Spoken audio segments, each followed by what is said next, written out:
Hello student, good morning. तो student, class 8 subject में और क्षेत्र मिति चैप्टर को मैं लगातार पढ़ा रहा हूँ आपको। तो आज का जो टॉपिक डिस्कस करने जा रहे हैं उसका नाम है घन तथा घनाभ। तो घन और घनाभ के बारे में डिस्कस करेंगे। तो हम जानेंगे व्हाट इज क्यूब, घन क्या होता है। तो अगर घन की बात करेंगे हम लोग, तो घन में जिसमें लंबाई, चौड़ाई और ऊंचाई तीनों, अगर लंबाई, चौड़ाई, ऊंचाई तीनों होगा और तीनों जो भुजाएं होती हैं अगर वो बराबर है तो उसे बोलेंगे घन। यानी कि लंबाई, चौड़ाई और ऊंचाई तीनों ही बराबर होना चाहिए, उसे बोलेंगे घन। जैसा कि आपको एक फिगर दिख रहा है, तो एक घन का आकार फिगर दिख रहा होगा, इसे बोलते हैं क्यूब। आप क्यूब देखे भी होंगे, तो जिसमें ऊंचाई, लंबाई, चौड़ाई तीनों क्या होंगे, इक्वल होंगे। अगर इसकी एक भुजा को हम कुछ मान लें इसकी भुजा लंबाई मैंने क्या मान लिया, ए। अगर ए माना है तो इसकी चौड़ाई भी क्या होगी, ए होगी, इसकी ऊंचाई भी क्या होगी, ए होगी। सब क्या हो जाएगा, ए हो जाएगा सब। ठीक है, क्योंकि इसकी चारों भुजाएं क्या होती है, बराबर होती हैं। जब बराबर होती है तो घन का आयतन आप जानते हो क्या होता है स्टूडेंट। घन का जो आयतन होता है लंबाई गुणे चौड़ाई गुणे ऊंचाई होती है। तो लंबाई कितनी है, ए है। चौड़ाई कितनी है, ए है।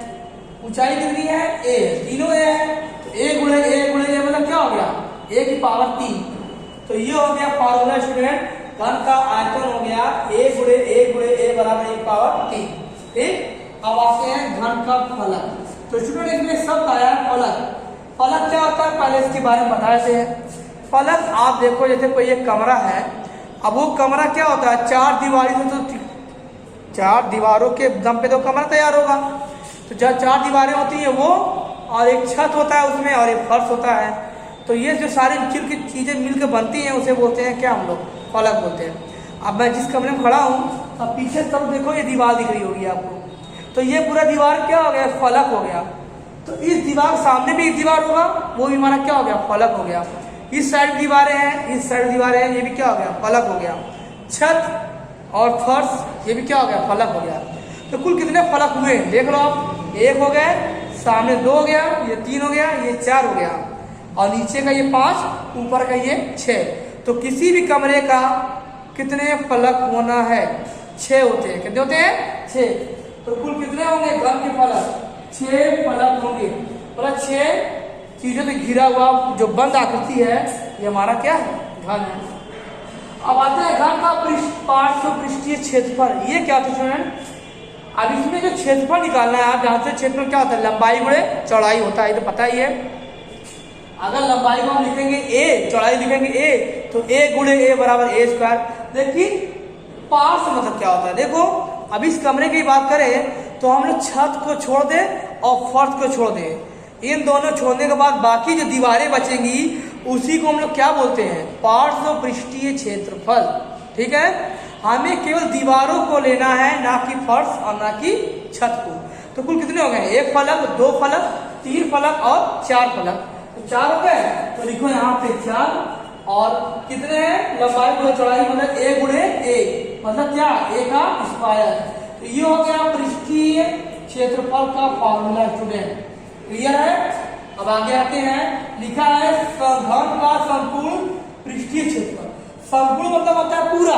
अब किसी कमरे को आप काउंट करो तो पूरा ले लो, 1 2 3 और सामने का 4, ऊपर 5, नीचे 6, तो 6 होगा। यहाँ लिखो 6। क्षेत्रफल निकालना है तो लंबाई गुणे चौड़ाई, लंबाई ए चौड़ाई ए गुणे मतलब क्या, ए गुणे मतलब ए का स्क्वायर। तो ये घन का संपूर्ण पृष्ठीय क्षेत्रफल कितना हो गया, 6a स्क्वायर। घन का पार्श्व पृष्ठीय क्षेत्रफल कितना हो गया, 4a स्क्वायर। घन का फलक कितना हो गया, 6 होता है। घन का आयतन कितना होता है, 1 क्यूब होता है। इतने ही फॉर्मूले पे आपको सवाल लगाने हैं, वो भी किसके लिए स्टूडेंट, घन के लिए। मुझे उम्मीद है कि आपको ये टॉपिक समझ में आया होगा। अब हम लोग आगे बढ़ते हैं घन की तरफ, घनाभ की तरफ। तो आप देख रहे होगे घनाभ है। तो स्टूडेंट हम घनाभ की बात करेंगे। घनाभ क्या होता है आप देखो उसको, ठीक है। तो घनाभ की बात करते हैं स्टूडेंट। घनाभ घन में ज्यादा अंतर नहीं है।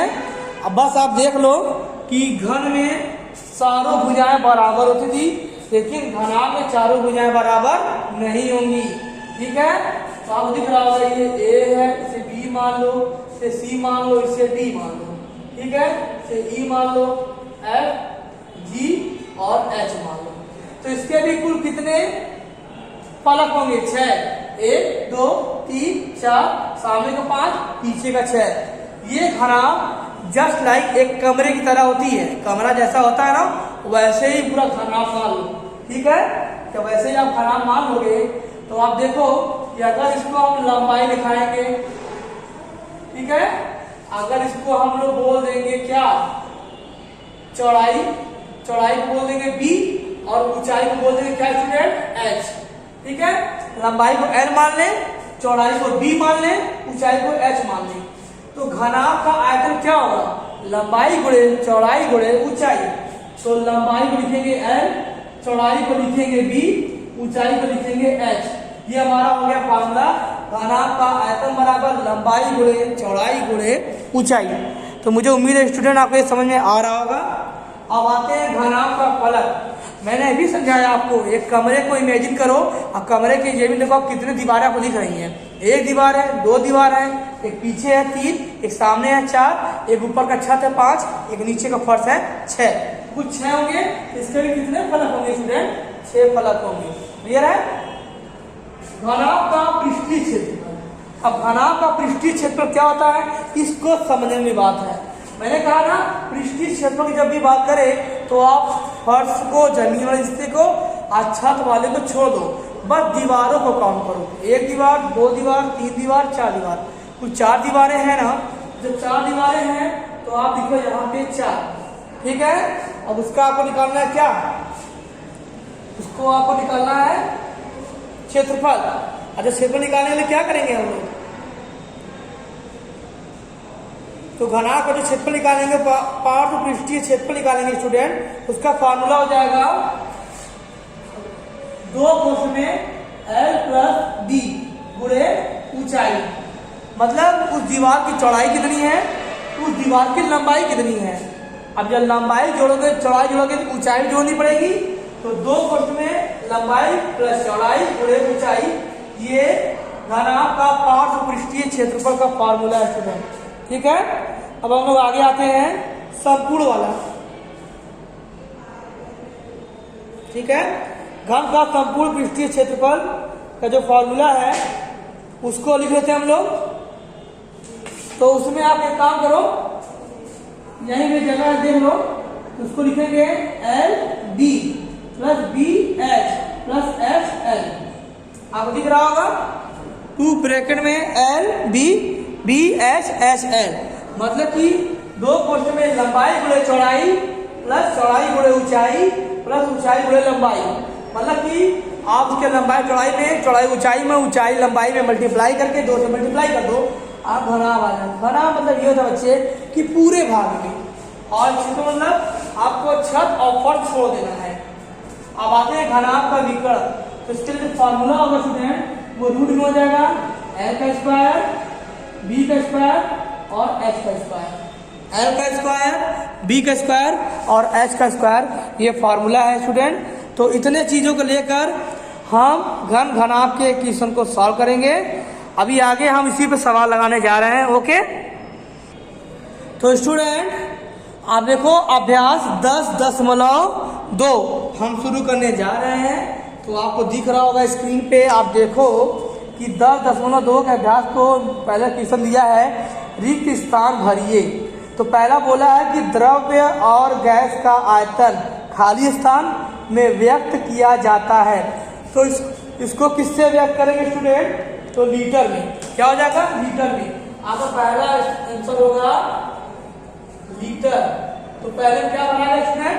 लीटर भराएगा पहले वाले में। ठीक है, अब दूसरे वाले में दिया स्टूडेंट कि 1 लीटर बराबर होता है, 1 लीटर खाली स्थान होता है तो 1000 सेंटीमीटर क्यूब। कितना होता है? 1000 सेंटीमीटर क्यूब। ये 1 लीटर का मान है स्टूडेंट। आते हैं थर्ड क्वेश्चन पे, कि दिया है 1 मीटर क्यूब बराबर होता है। तो 1 मीटर क्यूब इसी उल्टा कर दो, 1000 लीटर होता है। कितना होता है? 1000 लीटर।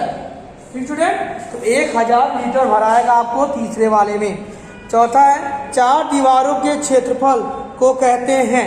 अभी मैंने बताया था 4 दीवारों का जो क्षेत्रफल होगा उसको मैं लिखवाया वहां पे 2 कोष्ठ में L+B गुणे ऊंचाई, मतलब कि उस दीवार की लंबाई और चौड़ाई को जोड़ दो, उसके ऊंचाई से मल्टीप्लाई कर दो, आपका उसका क्षेत्रफल आ जाएगा। तो स्टूडेंट अब इसमें क्वेश्चन दिया है 5वां भरने के लिए दिया है, घनाभ की लंबाई चौड़ाई और ऊंचाई को घनाभ की विमाएं कहते हैं। क्या कहते हैं?